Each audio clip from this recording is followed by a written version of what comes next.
Chaque fille du village est envoyée dans la grotte de la montagne pour épouser la divinité. Ce qui est étrange, c'est qu'avant d'entrer, chaque fille doit être examinée par les anciens et avoir les yeux bandés pour y aller. Plus étrange encore, presque aucune fille ne peut donner d'enfant à la divinité. Les rares qui y parviennent deviennent si faibles qu'elles ne dépassent pas la trentaine. Alors quand la divinité choisit une épouse, les familles avec des filles fuient et se dispersent. Moi, j'ai choisi la direction opposée. Je me suis portée volontaire pour devenir l'épouse de la divinité. Quand je l'ai dit au chef du village, il a refusé immédiatement. Ma sœur est partie l'année dernière. Cette année, ce n'est pas mon tour. Je n'ai pas abandonné. J'ai menti en disant que j'avais un corps fertile. Si j'étais choisie, je donnerais certainement un enfant à la divinité et apporterais la prospérité au village. En entendant cela, le chef a fait une exception. J'ai insisté pour épouser la divinité, parce que ma sœur est entrée dans cette grotte l'année dernière et a disparu. Je devais prendre ce risque pour découvrir le secret de la grotte. Le lendemain, ma belle-mère est apparue pour m'expliquer les règles de la nuit de noces avec la divinité. Elle a insisté sur le fait que chaque étape devait être parfaite. Une seule erreur pourrait me coûter la vie. Elle ne s'attendait pas à ce que je n'ai aucune peur. Je lui ai dit avoir consulté un maître qui garantissait que mon corps était parfait pour porter l'enfant de la divinité.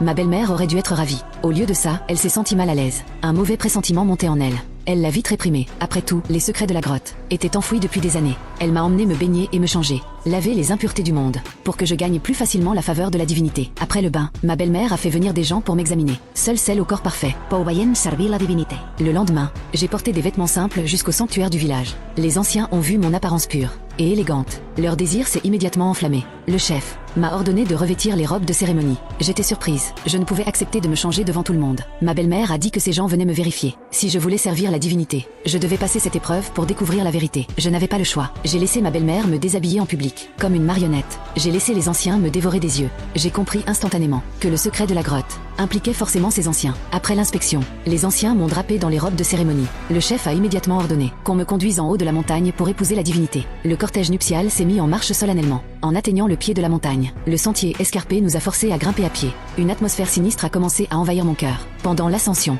j'ai trébuché volontairement et me suis coupé la paume. Le chef a semblé remarquer quelque chose. Il s'est précipité pour me bander les yeux avec un tissu rouge. Il ne savait pas que j'avais déjà laissé des traces de sang pour guider l'équipe de secours au retour. Peu après avoir atteint la grotte mystérieuse, le chef s'est arrêté et a demandé à nouveau si j'étais sûre de vouloir entrer. J'ai dit avoir entendu que la divinité était grande et belle. Je ne pouvais plus attendre. Mes mots ont dissipé tous les doutes. Le chef m'a solennellement instruite que cette tâche difficile m'était désormais confiée. J'ai promis de tout faire pour survivre, revenir avec l'enfant de la divinité et apporter la prospérité au village. Le chef a de nouveau hoché la tête avec satisfaction. Puis il est venu vers moi et m'a expliqué qu'en servant la divinité, je devais être assidue et dévouée. Il m'a dit d'entrer seule dans la grotte. Personne à part l'épouse de la divinité n'avait le droit d'y entrer. Le chef et les villageois se sont agenouillés pour célébrer le mariage de la divinité. En pénétrant dans la grotte, le secret semblait à portée de main. J'avais hâte de retirer le tissu rouge. Ce que j'ai vu était absolument choquant.